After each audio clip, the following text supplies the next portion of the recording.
Just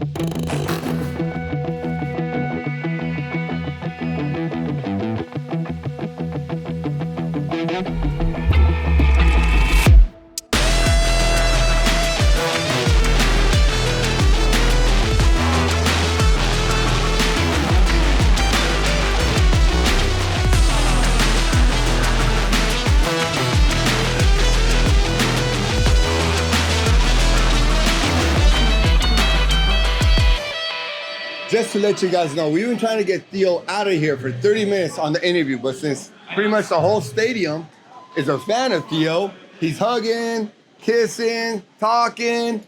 Everyone loves Theo. So we, as far as you, the audience, is blessed to have Theo HAIG out here.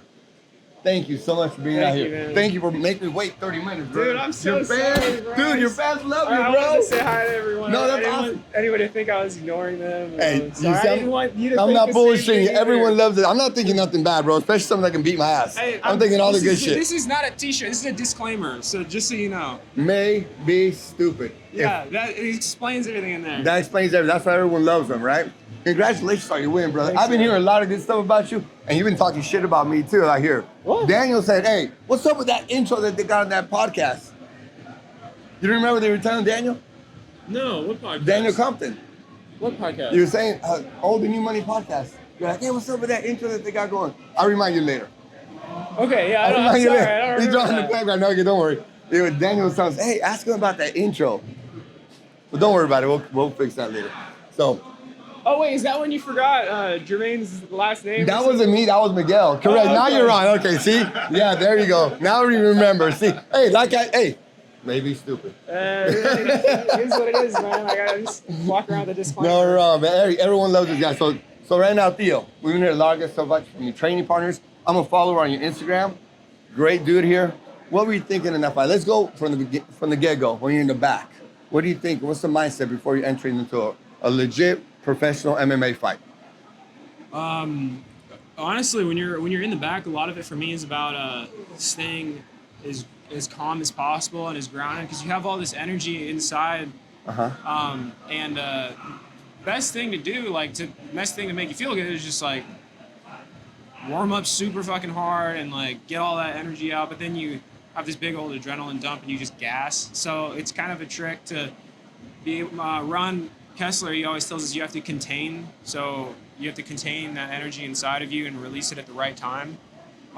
So when I'm in the back, I want to get moving, I want to get loose, but I also want to make sure that I'm containing the right amount of energy in order to get the job done that I need to. Correct. So what's your record right now, Theo? 3-0. 3-0 as a professional. Yeah. And how about as an amateur? What was your record as an amateur? Okay, he doesn't want to talk about it. 3-0. It was 1-0. 1-0, okay. Did you turn pro that quick?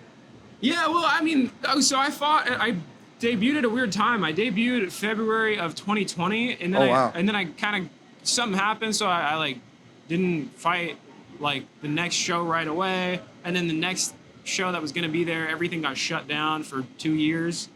And within that 2 years, I just trained as much as I could, and dude, I mean, I spar hard as much as I can, and rounds with guys like, Andrew Sanchez, Romero Cotton, Tony Johnson, Chuck Campbell. Sometimes we go hard with 6-ounce MMA gloves. So I basically had an amateur career just in the gym the whole time. Yeah. Yeah, this is what savages look like. You might see nice gentlemen, everyone loves them, but these are savages right here. I respect them. Bro, stop it, bro. That's how everyone loves this guy. So as you're walking into the ring, right, you're looking at your opponent, you're thinking about your opponent. What's going through your mind at this time? Because people want to know this stuff. Well, it's it's kind of brutal. I mean, this guy has to die because the sooner and further he is from consciousness or about to be via submission or something, or the sooner he's broken, the sooner I am safe. And the more severe I can make that happen, the more convincing the victory is, and there will be no contest to it. are you scared at all? And I ask you that because as I was watching the fight, watching your demeanor, watching him, there's a vast contrast as far as your energy and his energy. You had like zero fear where you're walking in, where you're staring across, and when you're fighting, you look so calm and you look in complete control. It's like you're just driving the car while there's a man in front of you trying to kill you. You're like this cruise controlling everything. That's how smooth you looked in there. I'm not bullshit. Out of all the fucking fights I saw tonight, yours was like the smoothest. I can tell this fighter was in full control of the fight. How does that feel when you're in cruise control like that? What's in your mind? It feels great. I mean,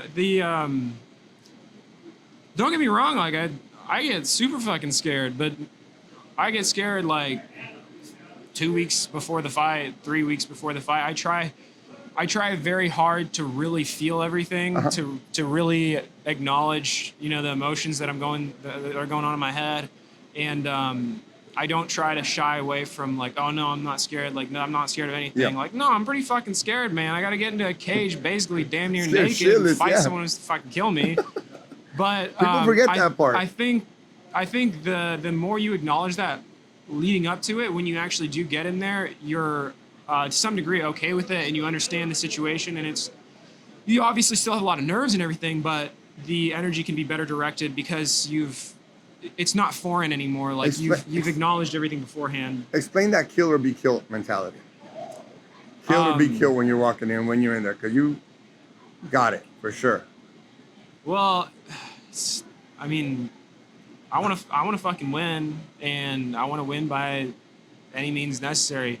I mean, I was glad that I could win tonight, but not really hurting him too much. Well, I kind of need him in the fucking head, so that kind of did probably hurt a little bit. But like all things considered, I didn't do too much damage to him. So No, good. it looked like you were complete control. It looked like you just want to dominate him.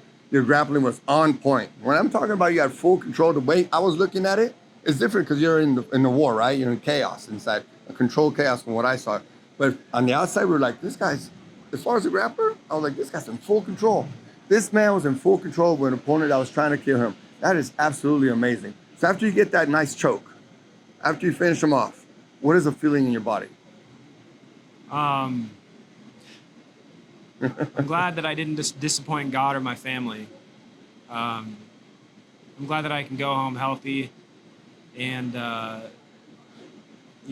not have to be in the hospital and have people wondering about me. I'm glad that as a Christian, I can be a good representation of my faith. And I'm extremely grateful. That, and it's fucking super relieving, man. You're like, holy shit, I don't have to do this anymore. At least now for 8 weeks. Yeah. 8 weeks that we're planning to do. I don't know. We'll see. But I don't have to worry about it for at least a week, dude. I'm gonna go on vacation. I'm gonna drink milkshake, try not to throw it up because I've been eating healthy for the last 8 weeks. Uh-huh. Can I ask why you chose Richmond from Richmond? Yeah, I think it's just a very relatable song to a lot of people. Correct. Especially being in the Bay Area. Like, I'm not throwing shade to people that work in tech at all. I think if you love that's amazing. And if that's what you want to do, that's awesome. Dude, that guy's got better reflexes than me. Right. If that's like what you like to do, that's amazing. But there's so many people who don't want to work in tech, and like maybe they like working blue collar jobs or what have you, and like they're getting fucking crushed. Yep. Like I work, I was working 3 jobs. Now I'm just working 2 and I'm not complaining at all. It is what it is. I wouldn't change my life for anything, but like I'm barely making it paycheck to paycheck. And I think that a lot of people are in that same situation, and it gives comfort to people to know that you're not alone. Correct, but I want you to understand something about what that song does and what you are, as far as what we see, okay? As we see the MMA fighters, the mixed martial arts, the professionals, the type of man that you are, with your faith, your ability, that everyone loves you, okay?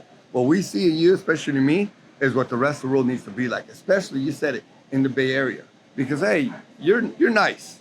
You guys that are like into computer shit kind of pussies. You are. Okay, you can edit out because I'm, like being a man of faith also. You guys are kind of pussies. But if you see a man like this is what the world needs to be like. Honorable, respectable, can defend their family. Let me ask you something. If a man or young man has never stepped into a gym, never boxed, never grappled, never jiu-jitsu, never kickboxed, anything, what do you recommend them to do if they never ever stepped into a dojo? I think that just I don't know, like just from what I know about fighting, it takes very little training to be able Correct. to fuck the normal person up. And it's not about that. Like I think me saying that is saying like you should be able to defend yourself on a bare minimum level, but not just doing jiu-jitsu or training or whatever. I think that you just really have to do something as a man that like makes you develop like really hard character, and I just generally don't see that happening through like higher Computer education stuff or education that they're not I think they're that not training you right. I think that you need to do something That's hard.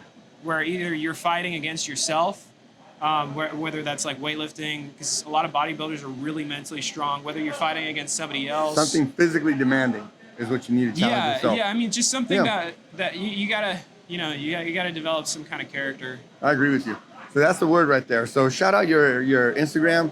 We're gonna share you right there so you get more followers and bring you up. Because you know Thanks, what? man. Because you know why? Because you're the example of what young men need to be. I'm not even bullshitting. This is legit. If people had more of your character, how much better would our country be? Dude, I honestly like was before my Instagram's just THEO HAIG, just my name. I didn't THEO make it HAIG. real creative, but like before I got HAIG. clean, I was like a sorry sack of shit, man. Like I skated growing up, and I was actually pretty good. I got sponsored and stuff. I was jumping off roofs and shit, but like I didn't really develop character until I had to dig myself out of that hole and then started training. Oh, we got to bounce? Shit. All right, brother. Well, we'll see you out.